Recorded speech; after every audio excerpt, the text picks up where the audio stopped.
વ્રજવાણીથી પ્રદેશ કિસાન કોંગ્રેસે કર્યું કંપનીઓ સામે યુદ્ધનું એલાન।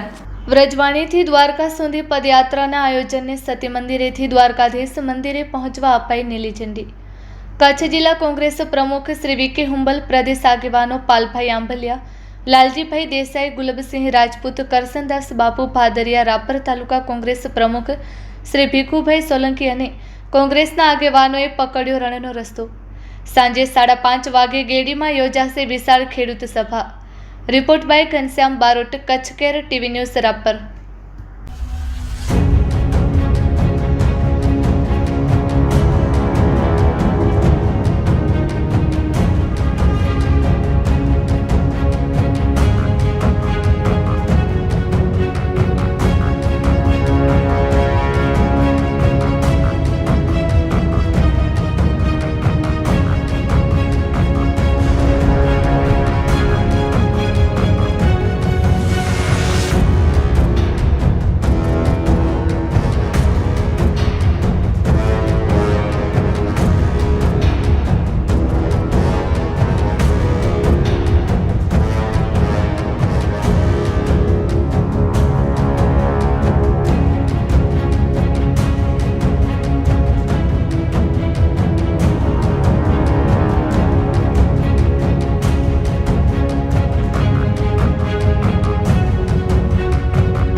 નમસ્કાર દર્શક મિત્રો, હું ઘનશ્યામ બારોટ ને આપ જોઈ રહ્યા છો કચ્છ કેર ટીવી ન્યૂઝ।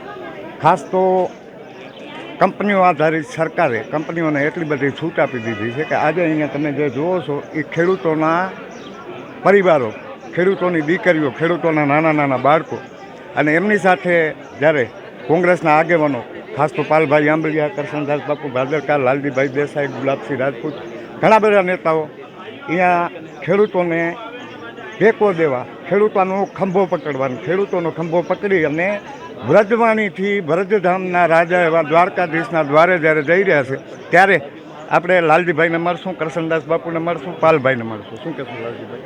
આપ જાણો છો અત્યારે અહીંયા સતીમાના મંદિરે, અહીંયા વ્રજવાણીમાં અત્યારે હજારો ખેડૂતો પહોંચ્યા છે। અહીંથી આજે પદયાત્રા શરૂ થશે અને લગભગ 500 કિલોમીટર અહીંયા પદયાત્રા, એક અહીંથી શરૂ થઈને એક ધોળ અહીંયા જે છે કોણથી શરૂ થઈને બંને પદયાત્રા ધ્રોળ બાજુ ભેગી થઈ અને પછી ભગવાન દ્વારકાધીશ જે છે એના ચરણોમાં જઈને કહેવા જઈએ છીએ કે આંધળી અને બેરી આ સરકાર બોલે બહુ પણ સાંભળતી અને જોતી નથી અને ખેડૂતના દુઃખ દર્દ નથી સમજતી, પશુપાલકોના દુઃખ દર્દ નથી સમજતી અને અમારી આ ધરતી માતાને ચીરીને અદાણી, અંબાણી જેવી અનેક કંપનીઓના થાંભલાઓ એ નીકળે છે અને અમારા કાળજાના કટકા જેવા ખેતરો જે છે લૂંટવા બેઠા છે। ત્યારે ખેડૂતોનું, પશુપાલકોનું આ સંપૂર્ણપણે જે હાથ બારમાંથી નામ કાઢી નાખવાનો જે આમનો જે અખતરો છે એની સામેની લડાઈ એ લોકોને જ્યાં સુધી ન્યાય ન મળે ત્યાં સુધી લગાતાર, અને અમે એમ કહીએ છીએ કે અમે તો ભારત સરકારના કાયદા મુજબનું વળતર માગીએ છીએ, અમે તો ભારત સરકારના કાયદા મુજબના કામ થાય એ કહીએ છીએ। તમારો ઘરનો કાયદો, તમારો ઘરનો પરિપત્ર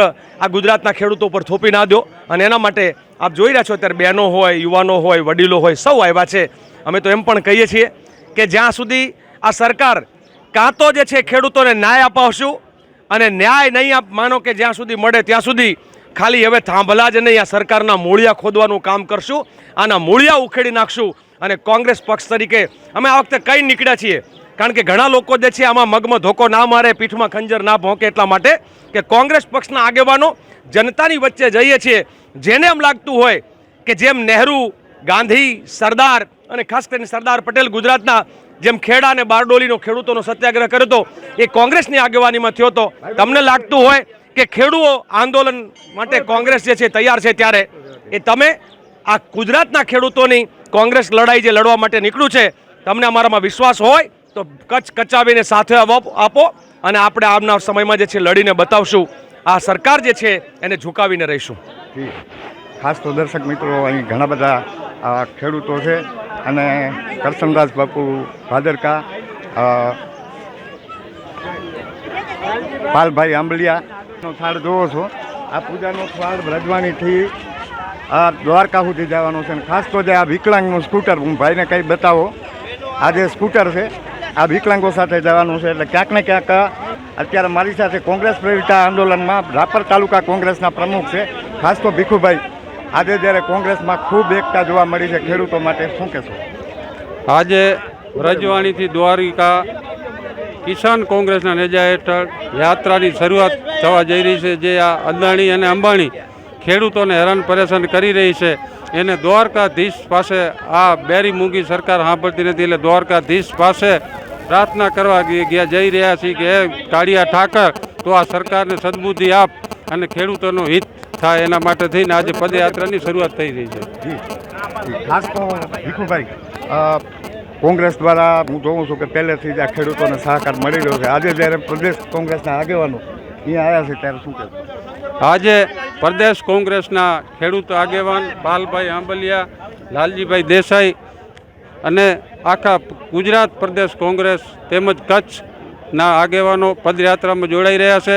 અને ખેડૂતોનું એકતા જોઈ આ ખેડૂતોની એકતા એવી છે કે આ સરકારને એટલી આંખ ઉડી જશે કે આ ખેડૂતોની એકતા જોઈ અને આ દ્વારકાધીશના મંદિરે ન પહોંચી ત્યાં સરકારને કંઈક નિર્ણય લેવાનો ફરજ પડશે. ખાસ તો અત્યારે આપ જોઈ શકો છો કે યાત્રા શરૂ થઈ ચૂકી છે. મારી સાથે પરબતભાઈ છે. પરબતભાઈ, ખાસ તો પ્રદેશના આગેવાનો આવ્યા છે ત્યારે શું કહેશો? બસ ઘનશ્યામભાઈ, આજે અમે કૃષ્ણ ભગવાનના મંદિર અને સતી મંદિરથી આજે પદયાત્રા ચાલુ કરી છે. અમારી સાથે કિસાન પ્રદેશના આગેવાનો જોડાણા છે, કચ્છ જિલ્લા પંચાયતના પ્રમુખ અને બધા કચ્છના આગેવાનો પણ જોડાણા છે. તો અમે આશીર્વાદ લઈને નીકળ્યા છીએ કૃષ્ણ ભગવાનના, ને દ્વારકા જાશું કે સરકારને સતબુદ્ધિ આપે અને અમારે જે માંગ છે એ અમારી માંગો પૂરી કરે, એવી માંગણી સાથે અમે આજે અહીંયાથી 1 મહિનાનું આયોજન કરીને નીકળ્યા છીએ. ખાસ તો દર્શક મિત્રો, આ ગેડીમાં સભા થવાની છે. ગેડીમાં સાંજે 5:30 વાગે સભાનું આયોજન છે. આ રૂટ તમારો શું રહેશે? આ રૂટ બસ અમારો 4-5 દિવસનો કચ્છનો છે ને પછી આગળ જાશું એટલે મોરબી અને વાંકાનેર ક્યાંથી આગળ નીકળશું. તો દર્શક મિત્રો, આપણે પાલભાઈને રસ્તામાં મળશું. ખાસ તો કરશનદાસ બાપુ મને મળી ગયા છે, એટલે આપણે કરશનદાસ બાપુને પણ મળી લેશું. બાપુ, દર્શક મિત્રો હું આપને જણાવી દઉં, વિસાવદરના ધારાસભ્ય ગોપાલભાઈ ઇટાલિયા માટે જેમણે રસ્તો સાફ કરી અને ધારાસભ્ય ગાંધીનગર સુધી પહોંચાડવામાં જેમનો ખૂબ મોટો ફાળો રહ્યો છે, એવા કરશનદાસ બાપુ ભાદરકા મારી સાથે.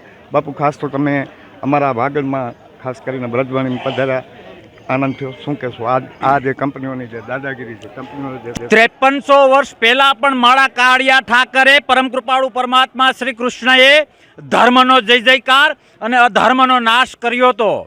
આ આંધળી, મૂંગી અને ખેડૂતોની દુશ્મન સરકારને અમે ઘણા પ્રયત્નો કર્યા, પણ એને ગળે ઉતરતું નથી. કારણ કે કંપનીઓ તરફ પ્રેમ છે, કોર્પોરેટ જગત તરફ પ્રેમ છે. ખેડૂતો આત્મહત્યા કરે તો ભલે કરે, ખેડૂતો મરે તો ભલે મરે, પણ અમને અમારા કાળિયા ઠાકર ઉપર ભરોસો છે, અમને અમારા દ્વારકાધીશ ઉપર ભરોસો છે. વર્ષો પહેલાં શ્રી કૃષ્ણ પરમાત્માએ જે અહીંયા એમની જે શક્તિ બતાવી હતી અને અહેસાસ કરાવ્યો હતો કે જ્યારે અન્યાય આગળ આવે અને ક્યાંક ને ક્યાંક ન્યાય રડવાનો વારો આવે ત્યારે કૃષ્ણ પરમાત્મા આ બ્રહ્માંડમાં એક એવી શક્તિ ઊભી કરે છે અને એમાં અસત્યનો નાશ થાય છે.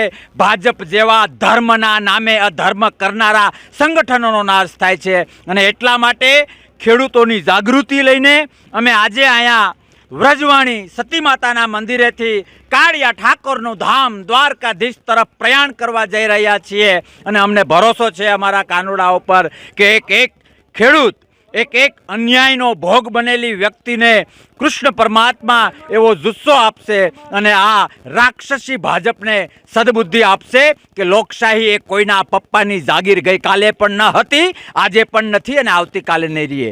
સદંતર બધું જ જે સરકાર ન કરવાનું કરી રહી છે એને સદબુદ્ધિ અમારો કાનુડો આપશે અને અમારા એક કદમમાં શ્રી કૃષ્ણની શક્તિ હશે, અમારા એક કદમમાં લોકશાહી તરફનું પ્રયાણ હશે, અમારા એક કદમમાં ખેડૂતોની એકતા હશે.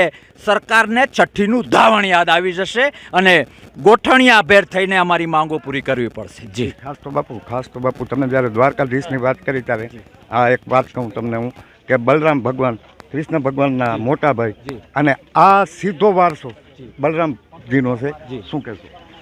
જી ખેડૂતોના શું કહેવાય ખેડૂતોના ભગવાન બલરામજી કહી શકાય. અને માત્ર બલરામજી નહીં, કૃષ્ણ પરમાત્માનું, અને હું તો ત્યાં સુધી કહું કે રામાવતાર હોય કે કૃષ્ણ અવતાર હોય કે 10 અવતારમાંથી કોઈ પણ અવતાર હોય, જ્યારે અસત્ય આગળ આવ્યું છે અને સત્યને ખૂણામાં જઈને જ્યારે રડવાનો વારો આવ્યો છે, ત્યારે જે તે યુગમાં, જેમ આજે અમે કૃષ્ણના શરણે જઈએ છીએ, એમ જે તે યુગમાં જે તે પછી રામ ભગવાન હોય કે કૃષ્ણ ભગવાન હોય એના શરણે ગયા છે અને અન્યાય કરનારનો ખાત્મો થયો છે. અને અમને ભરોસો છે અહીંયા પણ જો લોકશાહીની વાત હોય તો ક્યાંક ને ક્યાંક ન કરવાના ધંધા જે ભાજપ કરી રહ્યું છે એનો ખાત્મો થશે, ખેડૂતોનો વિજય થશે.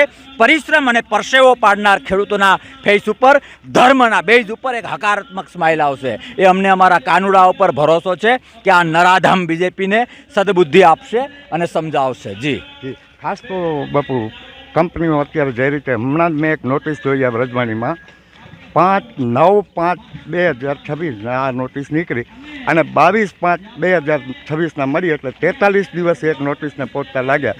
આમાં કુરિયર કંપની સામે કોઈ દાવો કરી શકાય કે કેમ?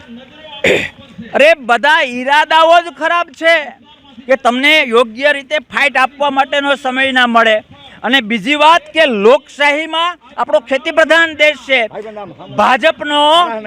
ભાજપનો કોર્પોરેટ જગત તરફનો પ્રેમ, ભાજપનો કંપનીઓ તરફનો પ્રેમ, હજારો કરોડ ડોનેશન આપે છે ભાજપને આ લોકો. તો એ લોકોને આનંદમાં લાવવા માટે, એ લોકોનું સારું કરવા માટે પરસેવો પાડનાર ખેડૂતનો જે છે, જગતનો તાત છે, જે જીવતો જાગતો ભગવાન છે, એના ભોગે આ ભાજપ જ્યારે કંપનીઓ માટે શું કહેવાય કૌરવો જેવું, રાવણ જેવું કામ કરી રહ્યા છે.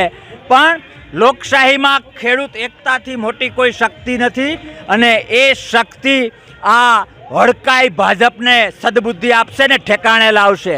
તમારા માધ્યમથી કૃષ્ણની સાક્ષીમાં, ધર્મની સાક્ષીમાં આ ભાજપના બેરા કાનોમાં હું એ પણ અવાજ નાખું છું કે ભાજપ આટલું અભિમાન ન કરો. તમને ત્યાં બેસાડનાર જેમ આ વાગડ છે એમ ગામડાઓ અને ખેડૂતોએ તમને ત્યાં બેસાડ્યા છે. આજે 5 જણાને તમે સારું લગાડવા માટે ખેડૂતો ઉપર જો આવો અન્યાય કરશો તો ભાજપ કાન ખોલીને સાંભળી લો. આ જ ખેડૂતો, આ જ ગામડાઓ તમને ઘર ભેગા કરશે. જી તો દર્શક મિત્રો, આ હતા કરશનદાસ બાપુ ભાદરકા. આપણે હવે મળશું પાલભાઈ આંબલિયાને.